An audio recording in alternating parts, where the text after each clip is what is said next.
토마스 커스틴이라는 역사 작가가 있었는데 유럽에 있는 벨기에 왕가의 흥망성쇠를 다룬 책을 썼습니다. 그 책 가운데 세 명의 에드워드라는 글이 있습니다.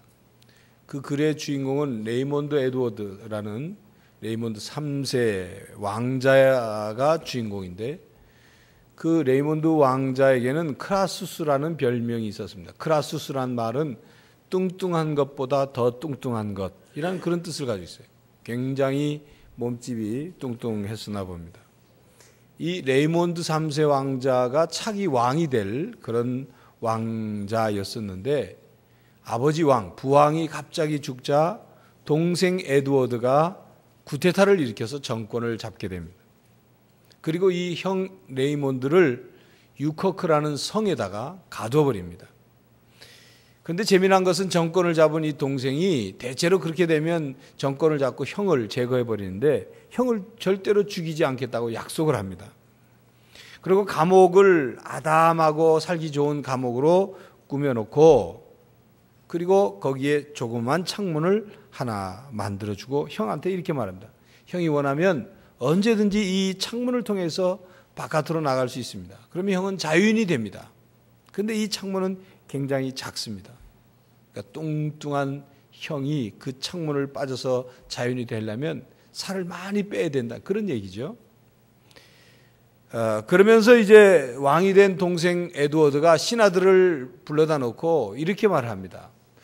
만약 나의 형이 그 감옥에서 그 창문, 작은 창문으로 빠져나올 수 있다면 우리 형은 굉장히 의지가 강한 사람이고 훌륭한 사람이다.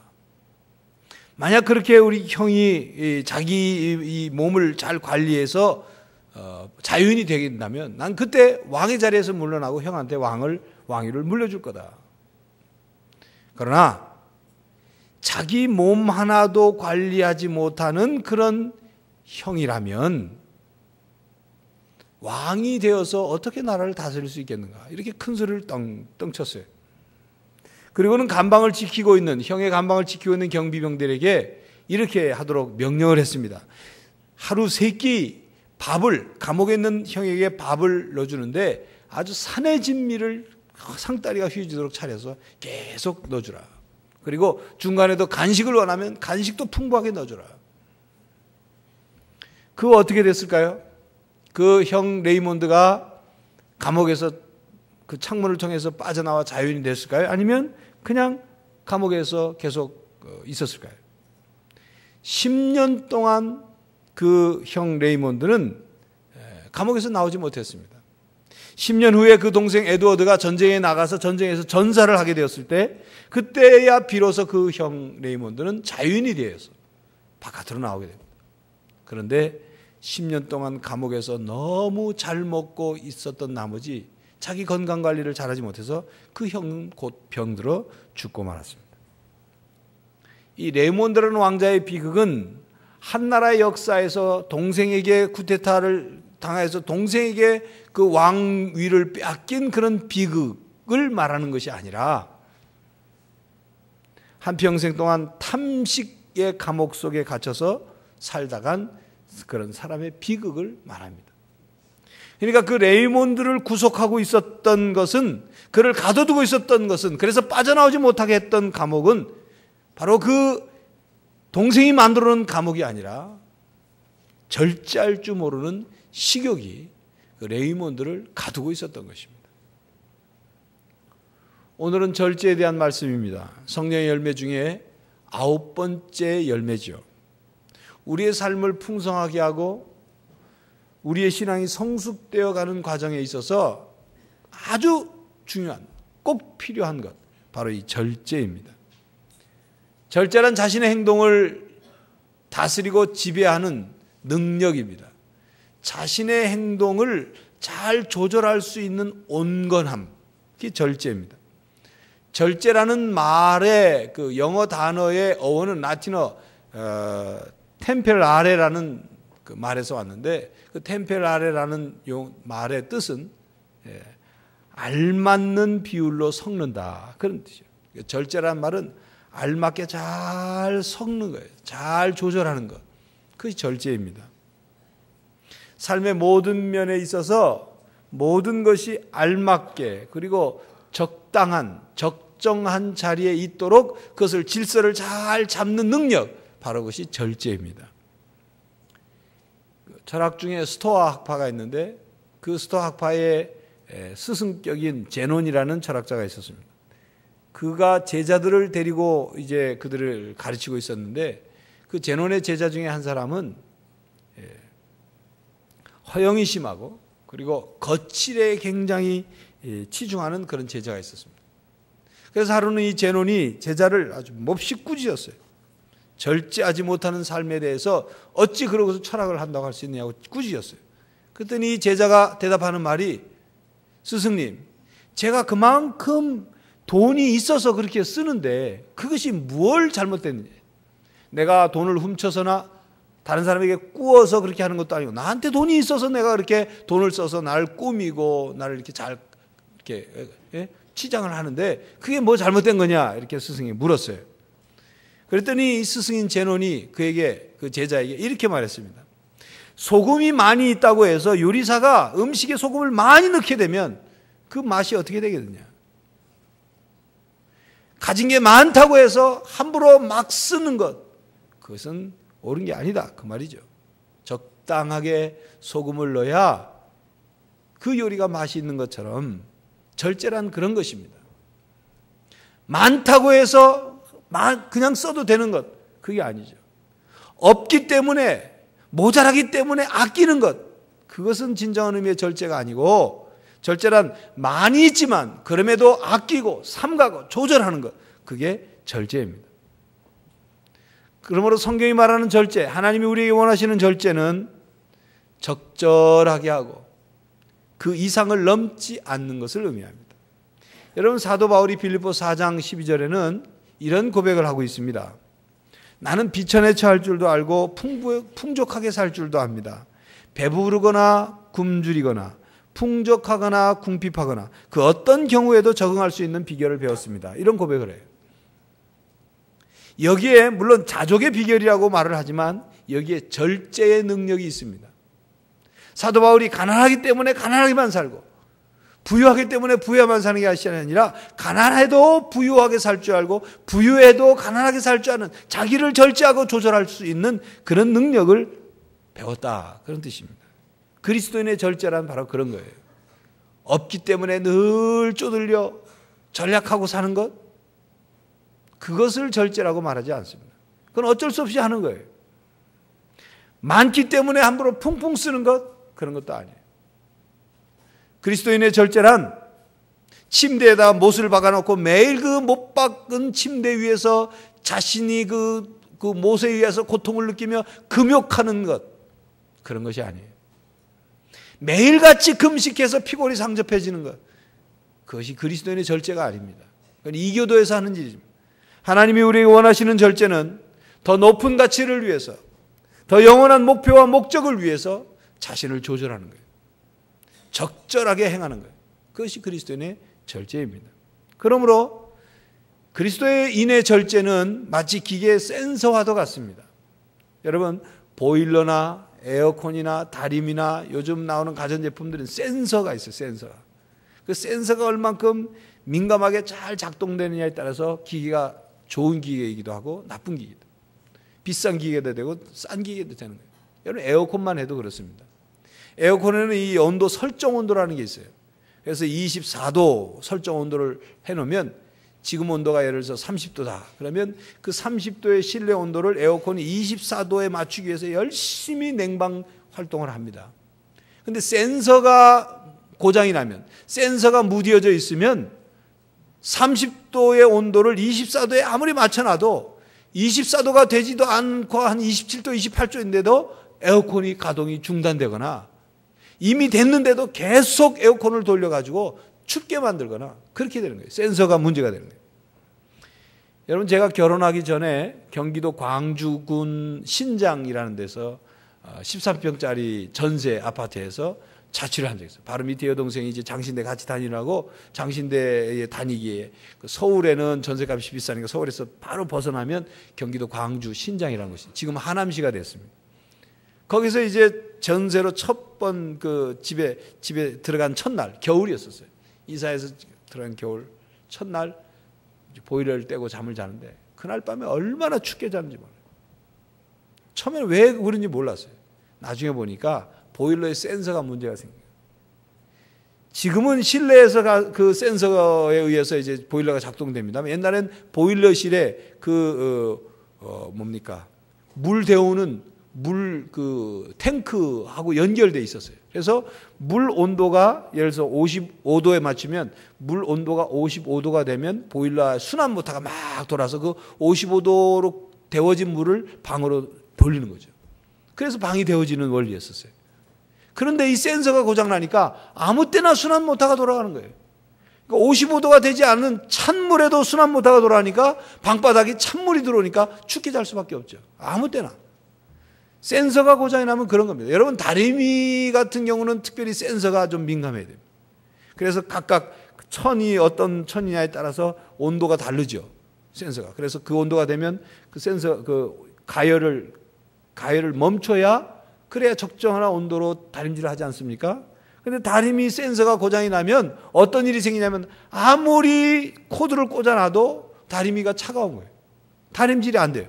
혹은 어떤 경우는 다리미를 이 실크나 이런 나일론 같은 거를 다릴 수 있도록 온도를 맞춰놨는데도 센서가 문제가 돼서 계속 가열이 되고 뜨거우면 어떻게 되겠어요? 천이 다 눌거나 타버리죠. 우리 인생에 있어서 우리 삶의 센서란 그런 겁니다. 절제란 바로 이 센서와 같은 것입니다. 적절하게 조절하지 않으면 인생이 차가운 인생이 되는 거예요. 썰렁한 인생이 되는 거예요. 하나님은 그런 인생이 되기를 원하지 않습니다. 또는 타버려요. 과열돼가지고 다 타버리는. 그런 의미에서 절제란 브레이크와 같은 역할을 하는 것입니다. 가지 말아야 할 곳에 브레이크를 밟아서 멈춰서게 하는 것, 속도를 줄이게 하는 것, 이게 바로 절제예요. 여러분 자전거를 탈 줄 아십니까?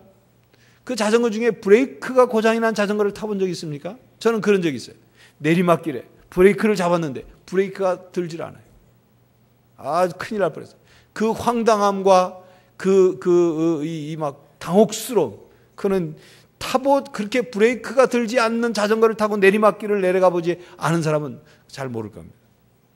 자동차도 마찬가지죠.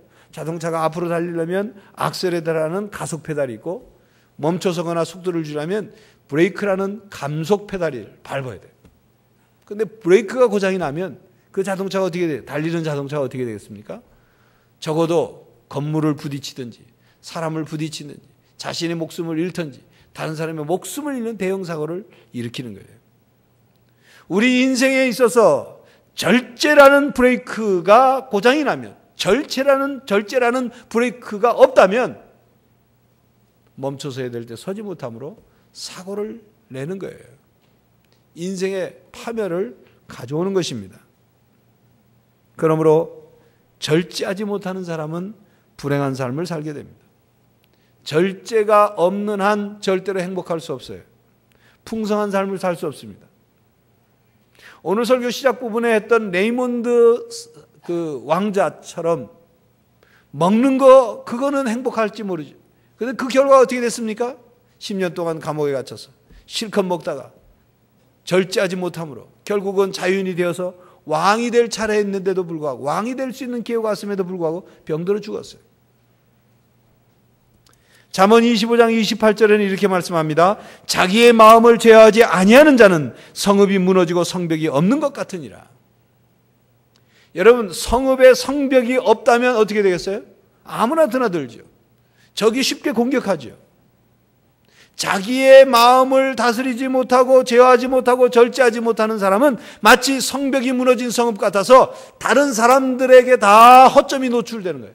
다른 사람들로부터 공격을 받아요. 다른 사람들로부터 상처를 받아요. 다른 사람들로부터 정복을 당하는 거예요. 빼앗겨버리는 거예요.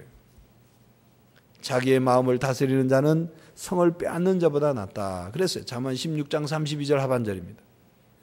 자기의 이 말씀의 뜻을 거꾸로 해석하면 이런 겁니다. 자기 자신을 다스리지 못하고 자기 자신에게 절제하지 못하는 사람은 아무리 많은 것을 빼앗았어도, 아무리 많은 것을 소유했어도, 아무리 많은 땅을 점령했어도 그 오래가지 못한단 말이에요. 다 빼앗기고 잃게 된다, 그런 말입니다. 절제가 없는 삶, 그 결과는 그렇습니다. 영국이 19세기에 항해술이 굉장히 발달했어요. 배도 잘 만들었습니다. 그런데 그 영국이 오대양을 누볐던 19세기에 그 많은 배들 가운데도 특별히 침몰하는 배가 유난히 더 많았어요. 그래서 사무엘 프림졸이라는 사람이 연구를 해서 영국 의회에 연구 보고를 하면서 법안을 제출했는데, 그 법안이 바로 뭐냐면 적재 한계선법입니다. 적재 한계선이란 말은 배에 물건을 실는 데 있어서 어느 정도 몇 킬로, 그러니까 어느 무게만큼을 적당하게 실어야 하느냐, 그 한계를 정하는 법이에요. 그 한계를 넘어서게 되면 배가 침몰합니다. 우리나라도 오래전에 여객선에 너무 많은 사람을 숫자를 태워가지고 그 여객선이 침몰한 그런 경우 있지 않습니까? 사고가 있었죠.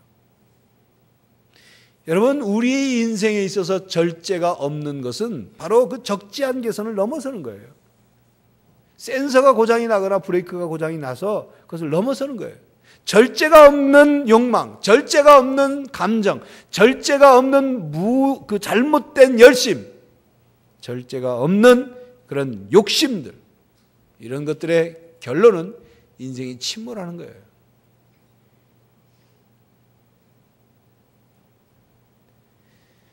그래서 잠언에는 자신의 입을 절제하지 못하는 미련한 사람이나 자신의 교만한 마음을 절제하지 못하는 그런 사람들의 인생의 결론은 패망이라. 그래서 패망이라. 우리 여러분, 지난 한 주간 뉴스를 통해서 성인 오락 사업의 문제가 무엇인지를 여러분들 많이 들으셨을 겁니다. 뭐 바다 이야기가 어떻고 사행성 성인 게임기가 어떻고 이런 얘기를 많이 들었어요. 그게 뭔 소린가? 전혀 그게 뭘 어떻게 하는 건지도 모르는 분도 계시지만, 이러한 온 나라가 이 도박 천국, 도박 천국이 되어 가고 있는 그런 분위기로 뉴스를 우리가 접했을 것입니다. 그런 가운데 대전에 사는 45살 난 공무원인 윤모 씨는 아내를 살해한 살해, 사체 유기, 그리고 절도 죄로 경찰에 붙잡혔어요. 그가 아내를 죽이고 아내를 갖다 버리기 위해서 축 늘어진 아내를 들고 나오는 모습이 자신이 살고 있는 아파트 감시 카메라 회로에 잡혀서 녹화가 됐어요. 그리고 그 아내를 싣고 대전 통영강 고속도로 그 어느 지점에다가 자기 차를 아내와 함께 버리고 다른 차를 훔쳐서 타고 가. 그러다 곧 잡혔어요. 왜 아내를 죽였냐면 그가 2년 동안 스크린 경마장 도박을 하다 2억이라는 돈을 날리고 월급이 절반이 다 차압당해서 날아가고, 그리고 그 빚을 감당할 수 없기 때문에 카드로 돌려막기를 하다가 아내와 자기가 신문 배달까지 했어요. 그런데 그날 아내가 돈도 못 버는 주제에 또 도박에 손을 대냐고, 신문 배달을 시켰으면 됐지 또 도박하느냐고 그런 말을 한다면요. 홧김에 그렇게 죽였다는 거예요. 브레이크가 들지 않는 사람이었어요. 자기의 욕망을 한탕해서 어떻게 해보자는 그 욕망을 절제하지 못했던 그런 사람의 비극이에요. 여러분, 사행성 도박바람에 우리 부산에서 일어난 사건들, 그 사건들만 좀 소개를 하겠습니다. 사상경찰서는 러브호텔 카운터에다 분배기를 설치해서 각 방에다가 단골 손님을 데려다 놓고 PC로, 이렇게 컴퓨터로 도박하는, 그걸 한 잡힌 사람이 있고, 또 빈 공장에 불법 PC방을 차렸던 황모 씨가 적발이 돼서 잡혔어요. 북부경찰서에서는 건설회사 간판을 걸어놓고 그리고 도박판을 벌인 도박 영업을 한 사람을 불구속 입건했어요. 그런 가운데도 그런 도박과 사행성 그런 그 오락 때문에 부작용이 나타나는데, 남부경찰서는 필로폰을 투여한 사람을 잡았더니 그 왜 필로폰을 투여했는지 그 이유를 찾아보니까 도박을 해갖고 돈을 날린 다음에 그 허탈한 마음을 그런 필로폰, 마약을 투여하는 것으로 하다가 잡혔다는 거죠. 또 동부경찰서에는 성인 오락실에 갈 돈을 마련하기 위해서 동거녀를 상대로 수백만 원의 상당의 그 금속을 훔친 사람 40대가 붙잡혀서 조사를 받고 있어요. 이러한 전국을 휩쓸고 있는 도박 광풍은 우리 사회의 정신과 가치관이 얼마나 부실한지 그걸 여실히 나더라고요. 여러분, 한때는 로또 그 복권 때문에 온 나라가 들썩거리지 않습니까? 얼만큼 정신과 가치관이 부실하면 조그만 그런 일들이라면 그냥 완전 다 흔들려 버리고 마는 것입니다. 오늘 우리 사회의 문제가 무엇입니까? 과소비와 향락과 그리고 한탕주의, 삶의 목적을 잃어버리거나 삶의 목적을 알려고 하지도 않고 세상의 정욕과 욕망과 쾌락을 위해서 세상 물결 따라 살아가는 거예요. 다 이것이 브레이크가 없는 사람들, 브레이크가 없는 사회의 모습입니다. 절제가 없는 세상. 우리나라가 도박국가, 중독국가가 되어가고 있는 것이 아닌지 걱정이 됩니다. 오늘날 많은 사람들이 알게 모르게 중독에 빠져 있어요. 도박 중독, 알코올 중독, 성 중독, 인터넷 중독, 음식 중독, 마약 중독, 심지어는 초등학생, 중학생, 고등학생들은 휴대폰 중독까지. 요즘 여러분 길거리 가보십시오. 아이들, 학생들 길거리 가면서 앞을 똑바로 보고 가는 애들이 별로 없어요. 다 휴대폰 찍으면서 다는. 심각한 절제가 없는 그런 세상이 되어버리고 있어요. 브레이크가 없는 사람들. 무절제는 욕망을 따라서 행동하는 것이기 때문에 그 결과는 악한 일들을 행합니다. 욕망을 따라서 행하기 때문에 불의한 일들을 행해요. 충동적이고 격정에 휩쓸려서 절제하지 못하기 때문에 잘못된 일들을 행하게 되는 거예요. 방탕하게 되는 것입니다. 그러므로 그 결과는 명확하네요. 우리는 예언의 은사를 받지 않았지만 분명히 그 결과를 예언할 수 있어요. 분명합니다. 불행과 파멸, 가산탕진, 패가망신, 인생 끝장. 그 결과 뻔한 것입니다. 교회 여러분, 여러분들은 그런 일들에 휩쓸리지 않고 잘 절제하며 살 줄 압니다. 그러나 행여나 그런 일에 휩쓸리지 않기를 간절히 바랍니다. 절제라는 브레이크를 잘 사용하는 성도들이 되시기를 간절히 바랍니다. 그러므로 행복하고 풍성한 삶을 살기를 원하십니까? 인생이라는 경기에서 승리하기를 원하십니까? 진정한 자유로의 삶을 누리고 싶습니까? 그렇다면 절제해야 합니다. 절제하는 삶을 살아야 합니다. 본문 말씀 25절에 보면 이기기를 다투는 자마다 모든 일에 절제하나니 저희는 썩을 멸류관을 얻고자 하되 우리는 썩지 아니할 것을 얻고자 하노라 그랬습니다. 이기기를 다투는 자마다 모든 일에 절제한다 그랬어요. 경기에 출전하는 선수들은 그 경기에서 이기기 위해서 모든 일에 절제한다 그 말이죠. 음식을 조절합니다. 양만 조절하는 것이 아니라 음식의 내용도 조절해요. 마라톤 선수들 보니까 양만 조절하는 게 아니라 어느 기간 동안은 채식을 하고 어느 기간 동안은 고기만 먹고 어느 기간 동안은 어떤 음식을 먹고 그래서 마라톤을 뛰기 위해 가장 좋은 체력 조건을 만들기 위해서 음식의 양과 내용과 모든 것을 조절해요. 잠자는 거 조절하고 체중 조절하고 컨디션 조절하고 그리고 자기의 체력을 어느 때 어떻게 써야 될지를 다 조절해요. 그래서 승리하는 것입니다. 승리라는 목표를 이루기 위해서 절제한다 그 말이에요. 승리하고자 하는 목표가 없다면 그냥 아무렇게나 살아도 돼요. 그냥 그렇게 살다가 그냥 그렇게 죽을 거면 아무렇게나 살아도 됩니다. 그러나 행복한 삶을 살기 원한다면, 승리하는 삶을 살기 원한다면 자신을 절제해야 돼요. 절제. 나는 어떤 인간이 되기를 원하는가? 어떤 신앙인이 되기를 원하는가? 나는 어떤 삶을 살기 원하는가 하는 목적과 목표가 분명하다면 절제하는 삶을 살아야 한다 그 말입니다. 윌리엄 바클레이가 절제는 욕망을 이기는 승리다 그런 말을 했어요. 무슨 말입니까? 승리를 거두기 위해서는 욕망을 이겨야 한단 말이에요. 싸워서 이겨야 한다는 말입니다. 그럼 누구하고 싸워야 되느냐? 여러분에게 한번 묻겠습니다. 여러분들의 그 인생의 경기에서 여러분들을 가장 힘들게 하는 사람은 누구이겠습니까? 여러분의 행복을 가장 많이 방해하는 방해꾼은 누구이겠습니까? 여러분들의 신앙생활을 힘들게 만드는 존재는 누구이겠습니까? 그 존재는 바로 우리 자신이에요. 우리 자신이 가장 나를 힘들게 하고 나의 행복을 방해하고 나의 신앙생활을 방해하는 방해꾼이 바로 나 자신이라는 것입니다. 나를 가장 힘들게 하는 존재는 믿지 않는 남편이나 믿지 않는 부모가 아닙니다. 이 세상의 환경이 아닙니다. 나를 가장 힘들게 하는 존재는 나 자신이에요. 나 자신이 나를 가장 힘들게 만들어요. 그래서 철학자 플라톤은 이렇게 말했습니다. 산다는 것은 싸우는 것이다.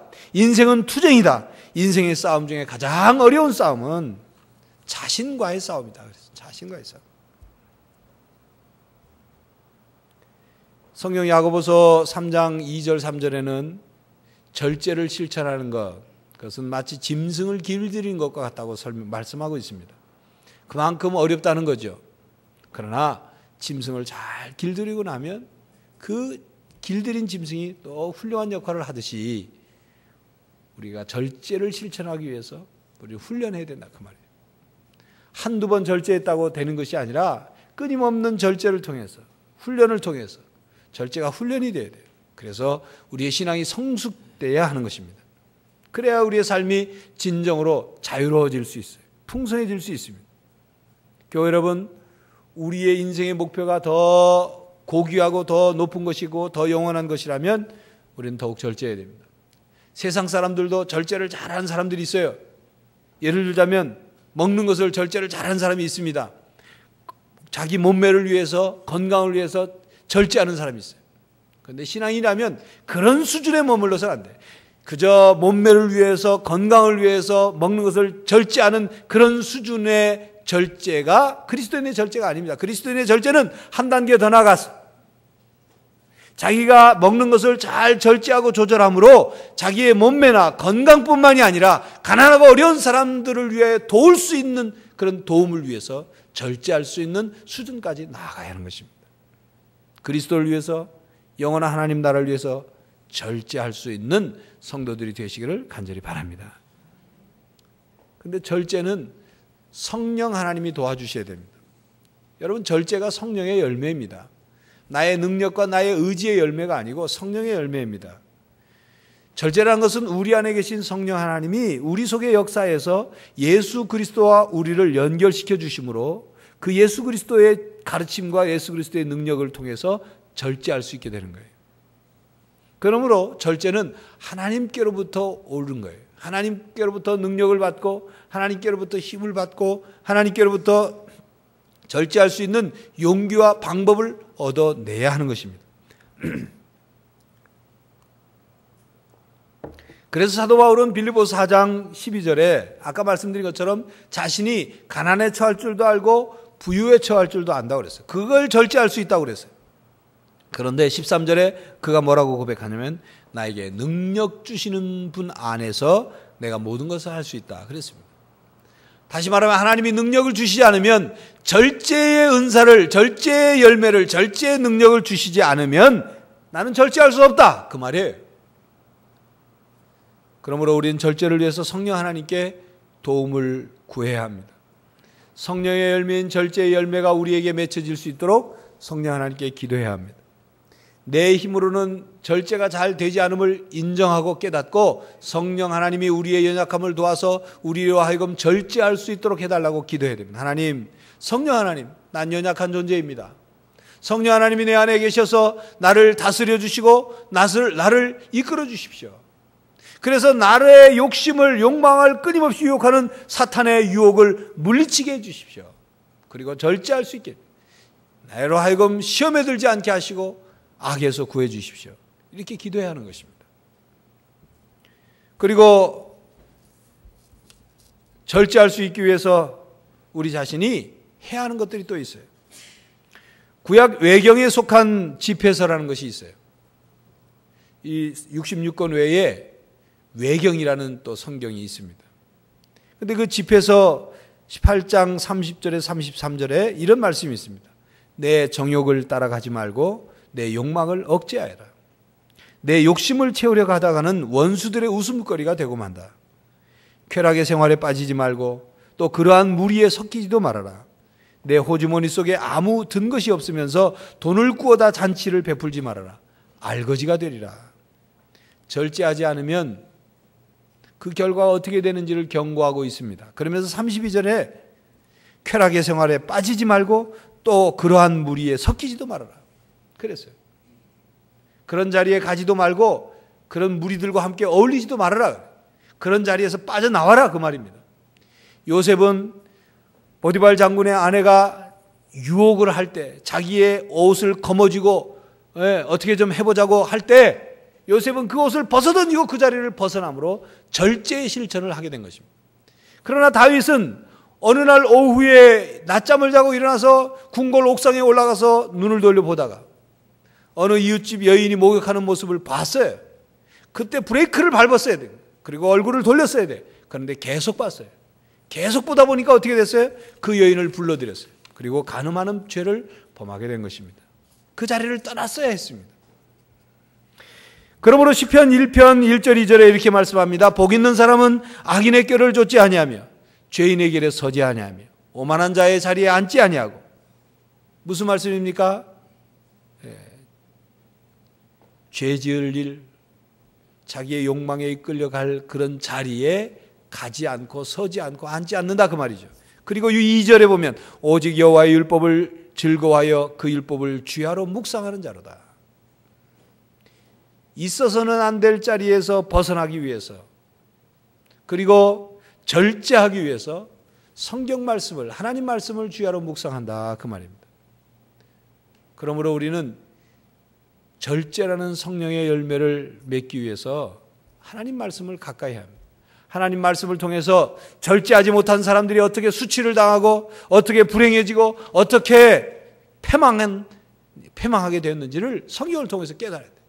또 절제를 잘한 사람들이 어떻게 훌륭한 삶을 살고 다른 사람에게 유익을 주고 덕을 세우고 하나님으로부터 복을 받아 누렸는지를 성경을 통해서 깨닫고 그렇게 살기를 다짐하고 본받아야 하는 것입니다.